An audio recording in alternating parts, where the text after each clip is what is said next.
मत्पिता रामचन्द्रः स्वामी रामो मत्सखा रामचन्द्रः सर्वस्वं मे रामचन्द्रो दयालुः नान्यं जाने नैव जाने न जाने। दक्षिणे लक्ष्मणो यस्य वामे च जनकात्मजा पुरतो मारुतिर्यस्य तं वन्दे रघुनन्दनम्। वसुदेवसुतं देवं कंसचाणूरमर्दनं देवकी परमानन्दं कृष्णं वन्दे जगद्गुरुम्। प्रेम से बोलिए भक्तवत्सल भगवान की जय। वृंदावन बिहारी लाल की जय।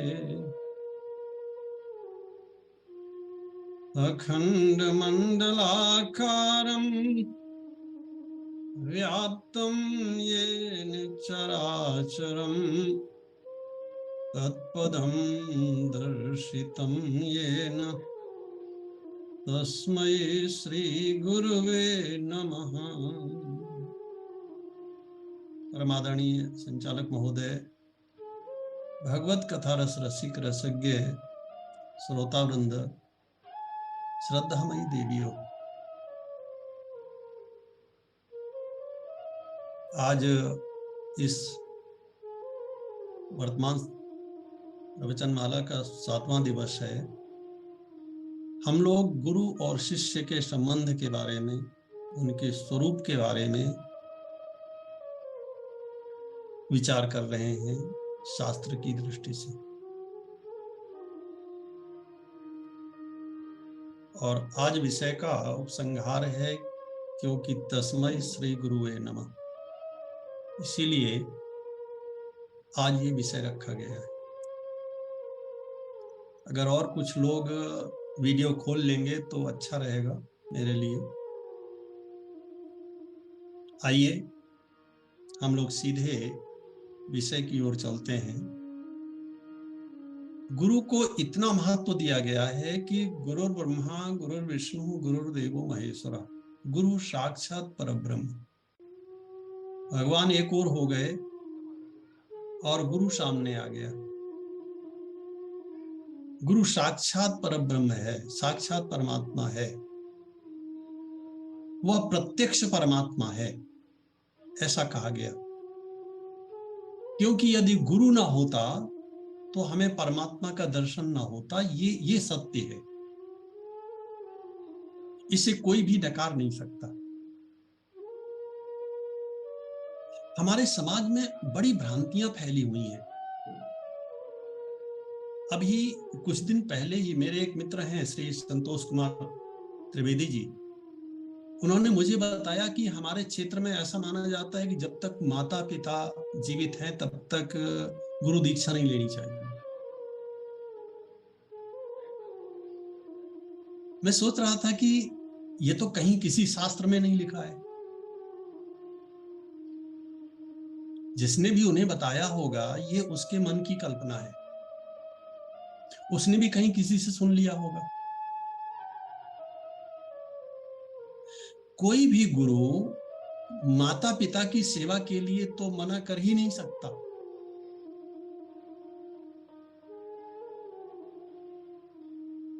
क्योंकि धर्म आदेश देता है, मातृदेवो भव, पितृदेवो भव, आचार्य देवो भव और अतिथि देवो भव। और अगर कोई गुरु माता पिता की सेवा के लिए मना करता है तो फिर वो गुरु ही नहीं है, क्योंकि वो तो धर्म पर प्रहार करता है। देखो, माता बड़ी है कि धर्म बड़ा है, पिता बड़े हैं कि धर्म बड़ा है, इसी तरह से गुरु बड़े। इसीलिए रहीम कवि ने लिखा कि अनुचित वचन न मानिए, अनुचित वचन न मानिए, यद्यपि गुराय सुगाढ़ी। अगर गुरु भी कहे तो अनुचित बात को नहीं मानना चाहिए। राजा बलि के यज्ञ में भगवान पहुंचे और बलि के जो गुरु शुक्राचार्य हैं उन्होंने राजा बलि से कहा इन्हें दान मत देना।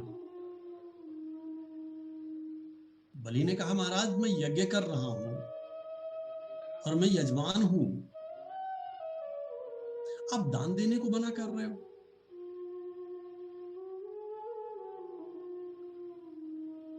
बलि ने कहा तुम नहीं जानते, ये जो तुम्हारे सामने खड़ा है ये साक्षात परमात्मा है।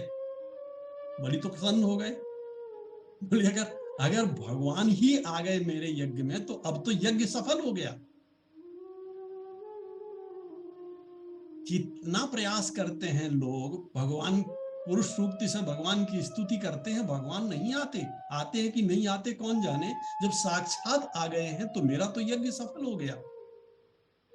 और भगवान ही अगर लेना चाहते हैं तो फिर मैं मना करने वाला कौन। गोस्वामी जी लिखते हैं बलि गुरु तज्यो, राजा बलि ने गुरु की बात नहीं मानी, परिणाम क्या हुआ, धर्म की बात मानी। मैं फिर दोहरा देता हूं कि सबसे बड़ा, माता से बड़ा, पिता से बड़ा और गुरु से भी बड़ा अगर कोई है उसका नाम है धर्म।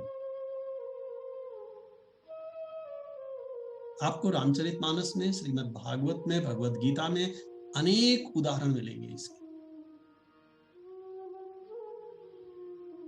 क्योंकि गुरु भगवान का दर्शन कराता है, बस गुरु की यही विशेषता है। इसलिए भगवान श्री कृष्ण गीता में कहते हैं कि अर्जुन मैं विद्याओं में अध्यात्म विद्या हूं। अध्यात्म विद्या, विद्या नाम, संसार में अनेक प्रकार की विद्याएं हैं। अर्जुन ने कहा अंतर क्या है दोनों में, बोले केवल एक विद्या है जो मोक्ष देती है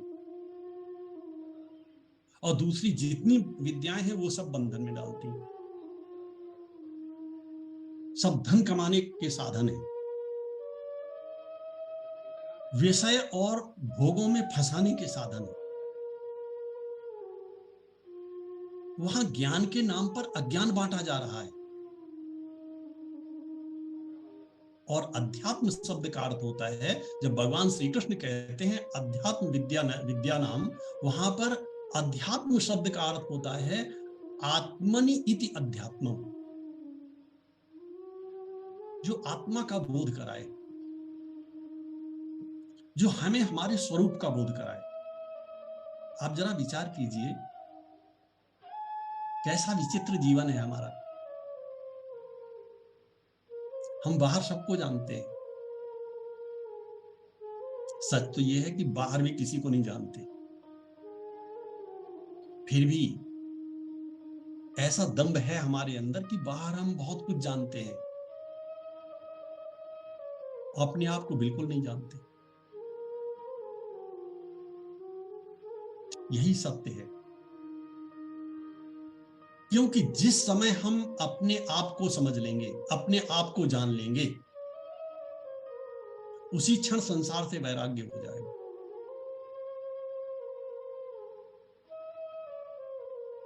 उसी क्षण सृष्टि बदल जाएगी। सृष्टि तो वही रहेगी, लेकिन हमारी दृष्टि के बदलते ही पूरी की पूरी सृष्टि बदल जाएगी। इसलिए भगवत गीता सृष्टि को बदलने की बात नहीं करता। भगवान श्री राम आए तो राम जी ने भी सृष्टि को बदलने की बात नहीं की, और भगवान श्री कृष्ण आए तो कृष्ण ने भी बाहर का कुछ भी नहीं बदला। दोनों ने केवल एक ही बात की, वो बात है कि हमारी दृष्टि बदले तो दृष्टि के बदलते ही सृष्टि बदल जाएगी। सच्चा गुरु यही करता है, वो हमारी दृष्टि को बदल देता है।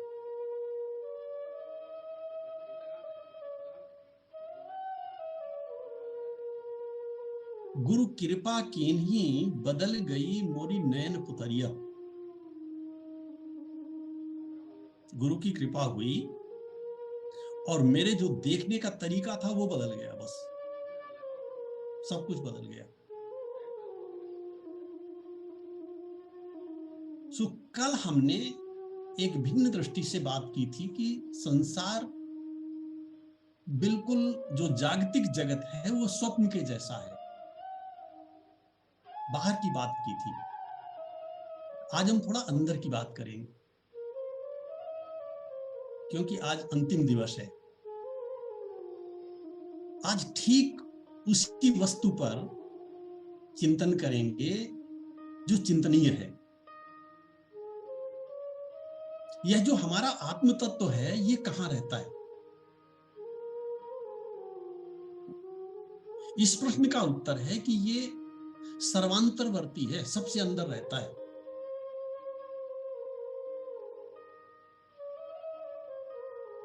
और प्रकाशित करता है पूरे शरीर को।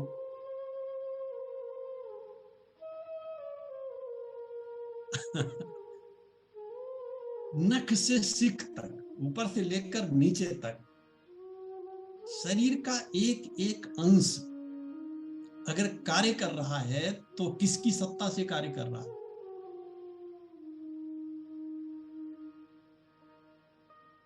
यथा प्रकाशयत्येकः कृत्स्नम लोकमिमं रवि। सारे के सारे लोक, जहां जहां प्रकाश होता है वो सूर्य का प्रकाश होता है। ठीक उसी प्रकार से हमारा ये जो पूरा का पूरा शरीर है, उसमें जहां कहीं भी चेतना का आभास होता है, वो उसी आत्म तत्व की सत्ता के कारण है। ये तो प्रत्यक्ष है, इसके लिए किसी उदाहरण की आवश्यकता थोड़ी है, क्योंकि जब तक वो है तब तक सब काम करते हैं। उसने साथ छोड़ा, सबने काम करना बंद कर दिया।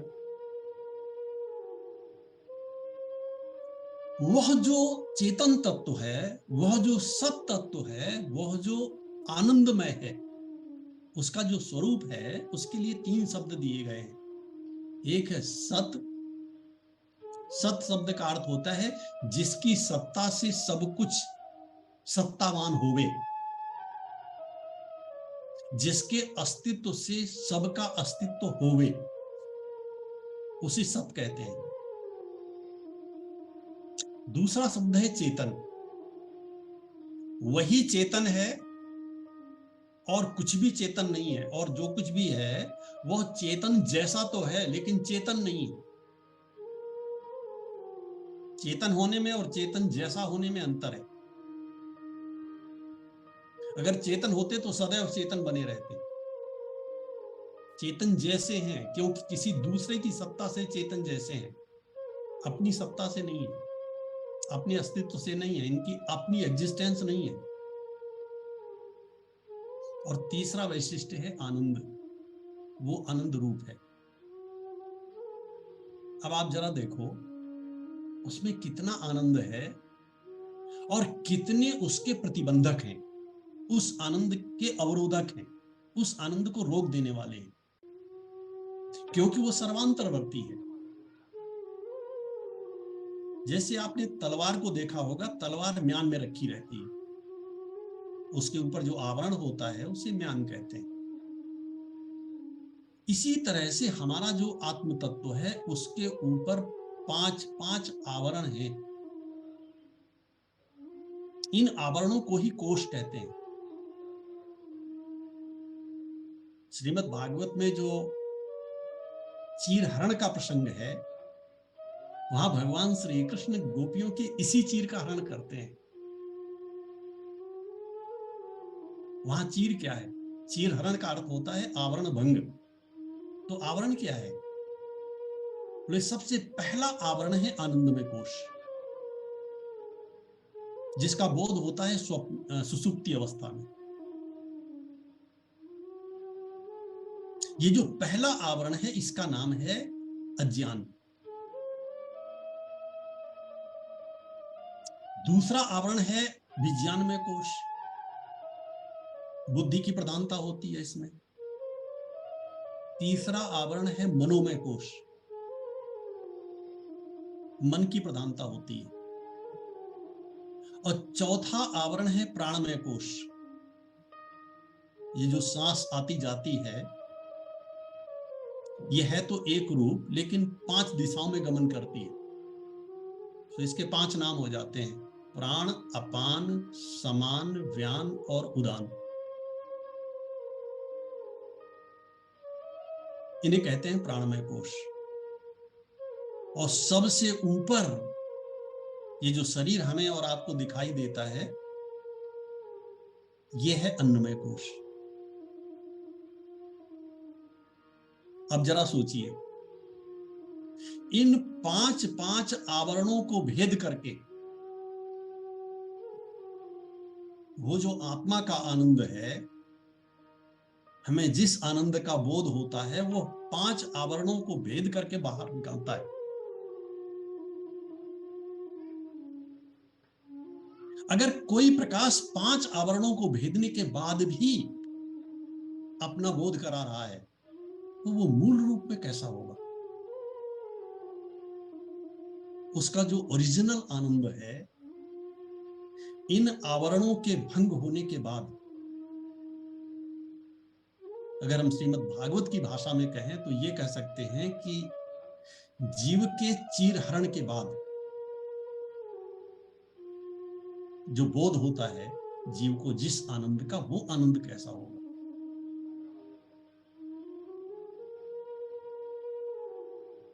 इन 5 कोशों को 3 शरीरों में बांटा गया है। एक है स्थूल शरीर, दूसरा है सूक्ष्म शरीर और तीसरा है कारण शरीर।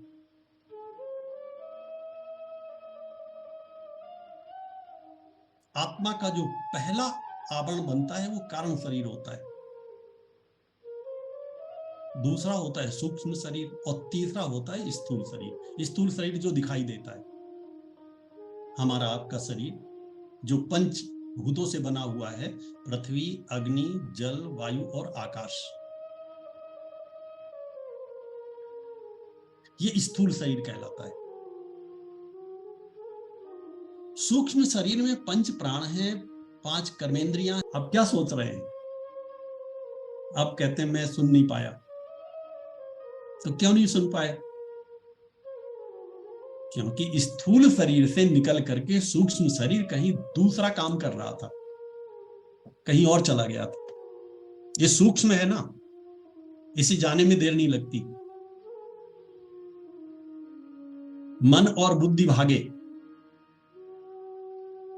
इंद्रियां बनी रहे शरीर में, उनसे क्या लेना देना? इंद्रियां तो तब काम करती हैं जब इंद्रियों के साथ मन होता है और मन के साथ बुद्धि होती है।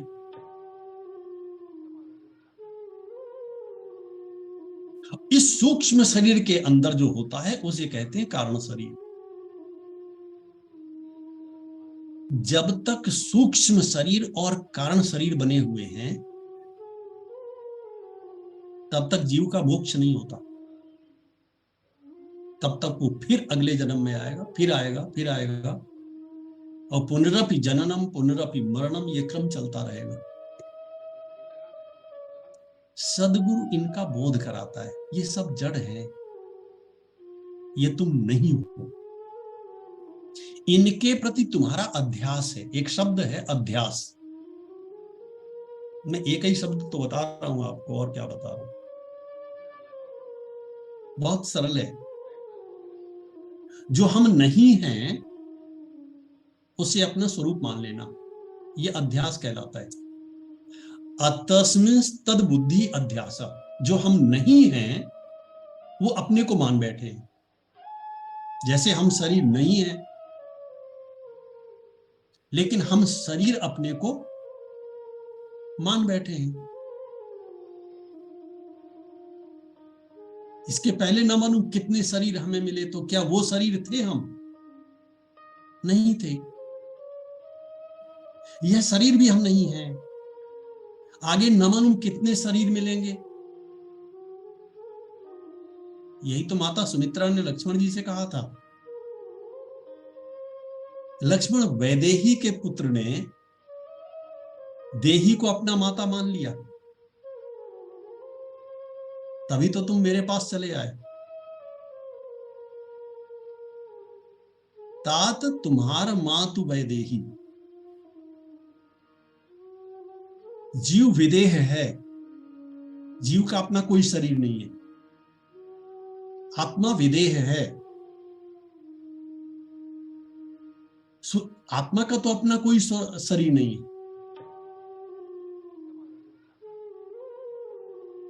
वो शरीर को अपना स्वरूप मान लेता है। शरीर को अपनी, देखिए जब भाषा में भी आप देखिए, भाषा से पूछिए तो आप यही तो कहते हैं मेरा शरीर। जैसे आप कहते हैं मेरा मकान, तो खूब समझ में आता है कि मकान अलग है और मैं अलग हूं। मेरा खेत, मेरा खलिहान, तो खलिहान अलग है, खेत अलग है और मैं अलग हूं। मेरा पुत्र, मेरी पुत्री, तो वो अलग है और मैं अलग हूं। मेरी माँ, मेरे पिता, वो अलग हैं और मैं अलग हूं। इसी तरह से मेरा शरीर, तो शरीर अलग है और मैं अलग हूं। मेरा मन, मन अलग है और बुद्धि, मैं अलग हूं। मेरी बुद्धि, मैंने अपनी बुद्धि से ऐसा सोचा, तो बुद्धि अलग है और मैं, मेरी इंद्रियां, जहां जहां मेरा है वो मुझसे अलग है। इस सबको अलग समझ लो सदा सदा के लिए, झंझट खत्म हो जाएगा। इसका अभ्यास कर लो। देखो, दो ही उपाय भगवत गीता में बताए गए हैं। भगवान श्री कृष्ण ने अर्जुन से कहा, अर्जुन ऐसे बात नहीं बनेगी। अभ्यासेन तो कौन्ते वैराग्येण च गृह्यते, गृह्यते प्राप्यते तद अवस्था। उस अवस्था को, उस सत्य अवस्था को अभ्यास के द्वारा और वैराग्य के द्वारा, इन दो के द्वारा प्राप्त किया जाएगा।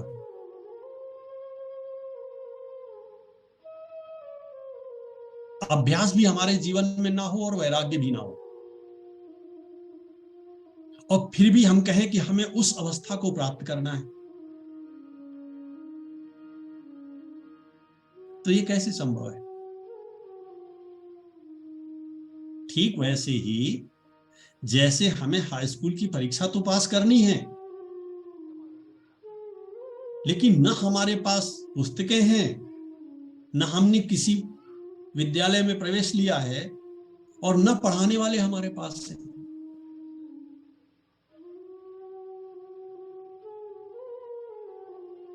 तो परीक्षा कैसे पास होगी? वो डिग्री हमें कैसे मिलेगी?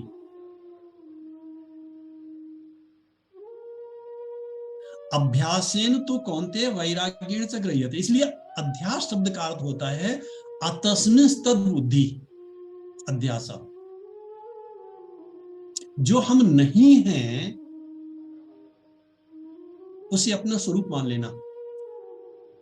गलती केवल इतनी सी नहीं है, यद्यपि ये मूल है, ये ठीक हो जाए तो आगे आगे की सारी गलतियां ठीक हो जाएंगी। जो बेटा मेरा नहीं है उसे मैंने अपना मान लिया, जो बेटी मेरी नहीं है उसे भी अपना मान लिया, तो फिर ये किसके हैं? स्वरूपता भगवान के अंश हैं। अगर ये है तो इस शरीर के हैं, नहीं है। देखो बड़ी सीधी सी बात है, इस शरीर से जिन जिन का नाता है, इस प्रसंग में ये बात बड़े काम की है, इस शरीर से जिन जिन का नाता है, सारे संसार के संबंधी बस उतने ही हैं। माता पिता, क्योंकि उनसे ये शरीर मिला, बेटा और बेटी वे इस शरीर से हुए। ये चार ही संबंध तो हैं इस शरीर के, जो सीधे सीधे संबंध हैं जिनसे। फिर माता के पक्ष के लोग, पिता के पक्ष के लोग, बेटे के पक्ष के लोग और बेटी के पक्ष के लोग, ये संबंधी हो गए। फिर उनके नाते से दूर के संबंधी हो गए। दूर के संबंधी हमें उतना दुखी नहीं करते। सबसे ज्यादा दुखी कौन करता है? जिनसे हमारा आपका ब्लड रिलेशन है, जो खून के नाते, जिनसे खून का नाता है। आप विचार करेंगे तो आपको पता चलेगा कि हमें सबसे ज्यादा दुखी कौन कर रहा है, सबसे ज्यादा हमारा खून कौन पी रहा है, जिससे हमारा खून का नाता है। इसीलिए तो कहते हैं खून का नाता है। क्यों? और कोई हमारा खून नहीं पी रहा है, ये जो खून के नाते वाले हैं यही पीते हैं, यही दुखी करते हैं हमेशा। अपने दुख से उतना दुख नहीं होता है जितना इनके दुख से दुख होता है। यही अध्यास है। इससे मुक्ति मिले, यही मोक्ष है। मरने के बाद किसने देखा मोक्ष मिलता है कि नहीं मिलता? इसीलिए इस अवस्था की प्राप्ति के लिए वेदांत में एक शब्द आया है, जीवन मुक्त। जीवन मुक्त माने इसी संसार में, इसी अवस्था में रहते रहते मुक्त हो जाना। तभी तो कबीरदास जी महाराज कहते हैं, जीवित में मोह को मिलो, जीवन में मोह को मिलो, अमुए मिलहु न राम, जब लोहा माटी भया तब पारस के ही काम। भगवान अगर मोक्ष देना है तो मेरे को इसी जन्म में दीजिए। गुरु का भी यही कार्य है, वो शिष्य को यही तत्काल मोक्ष देता है। शिष्य अधिकारी हो और गुरु योग्य हो तो अगले जन्म की बात नहीं होती। ये नगद सौदा है, इसमें उधार की कोई बात नहीं है।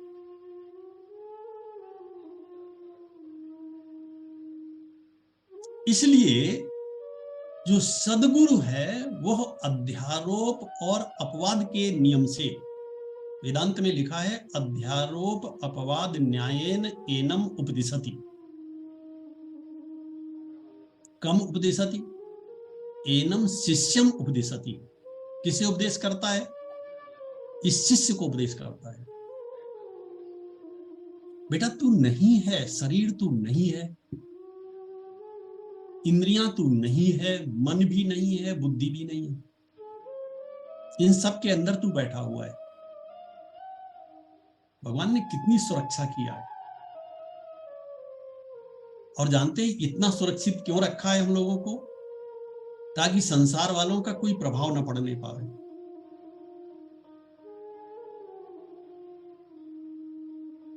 लेकिन हमने अपना मन और अपनी बुद्धि पूरी तरह से संसार की ओर मोड़ दी, पूरी तरह से। उसकी जो गति है वो संसार की ओर कर दी। कठोपनिषद में एक बात आती है, बहति कल्याणाय, एक धारा है हमारे अंदर जो बह रही है, बहति कल्याणाय बहति पापाय च। उसकी दो दिशाएं हैं, एक पाप की दिशा है, एक कल्याण की दिशा है। कल्याण की दिशा को तो हमने बंद कर दिया, ये जो पाप की दिशा है उधर मोड़ दिया इसे। सामने दिखाई देता है खूब। क्या ये बात समझ में नहीं आती कि जितने हमारे खून के संबंधी हैं वही हमारा खून पी रहे हैं? छोटा सा सेंटेंस है, इस पर खूब विचार करिएगा।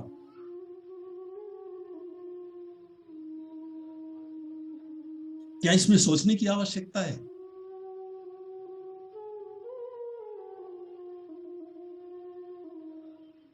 संसार तो बहुत बड़ा है, हम सबकी चिंता कहां करते हैं? किसके लिए चिंतित रहते हैं? जिनके साथ हमारा अध्यास है। अध्यास माने जो हमारा नहीं है, जो सत नहीं है, जो जैसा नहीं है उसे वैसा मान लेना। और ऐसा क्यों होता है? क्योंकि हमने ये मान लिया है कि इनसे हमें सुख मिलेगा। क्या ये सत्य नहीं है? बेटे से सुख मिलेगा, बेटी नहीं चाहिए। क्यों नहीं चाहिए भाई? अरे बेटी तो चली जाएगी, कुछ धन भी साथ में ले जाएगी, और बेटा, बेटा सुख देगा, सेवा करेगा। ये सत्य है क्या?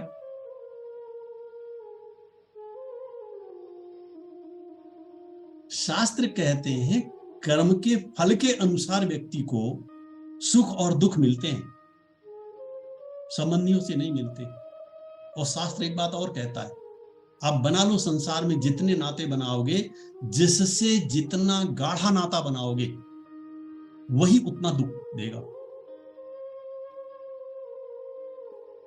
एक ऋषि कहता है, यावन्तः क्रियते जंतु संबंधान स्नेह समन्वितान। संसार में जितने स्नेह के नाते बनाओगे, तावंतो से निखंदन्ते हृदय शोक शंकवा, उतनी ही हमारे हृदय में शोक की कीलें गड़ जाएंगी, उतने ही दुख के स्थान तैयार हो जाएंगे।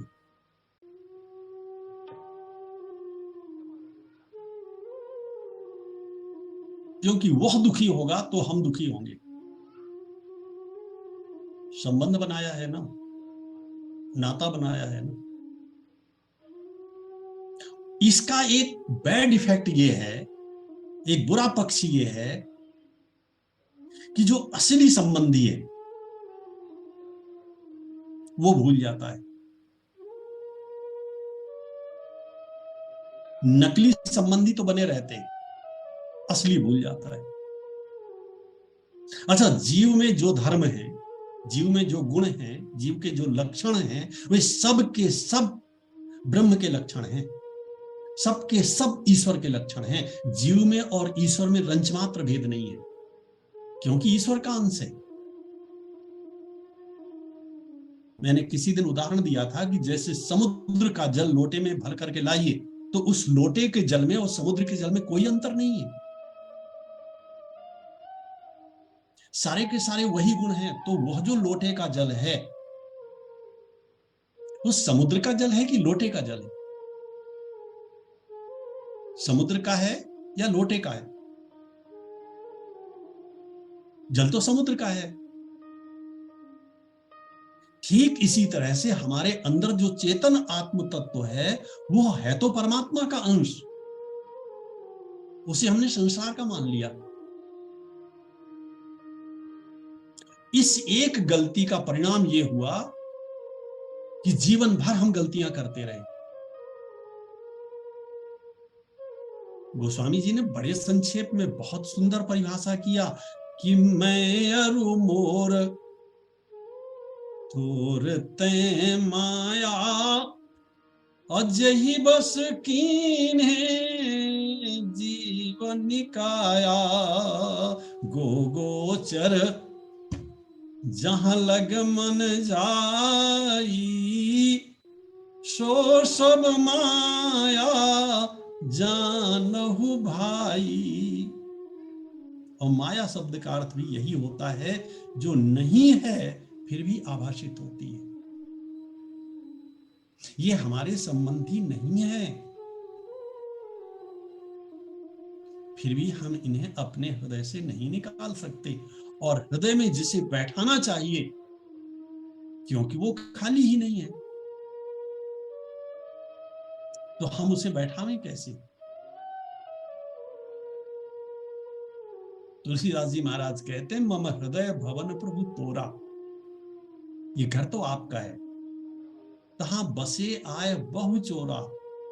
बहु चोरा माने हमने न मालूम किन किन को अपने दिल में स्थान दे दिया है। वे बाहर रहते तो कोई खतरा नहीं था, उनकी हम सेवा करते तो भी कोई खतरा नहीं था, उन्हें हमने अपने दिल में बैठा लिया। सदगुरु कहता है कहां झंझट में पड़े, इन्हें दिल से निकाल के बाहर रखो, इनकी सेवा करो, दिल में भगवान को बैठा और उन्हें ही अपना मानो जो आपका सच्चा संबंध है। प्रेम से बोलिए भक्त वत्सल भगवान की।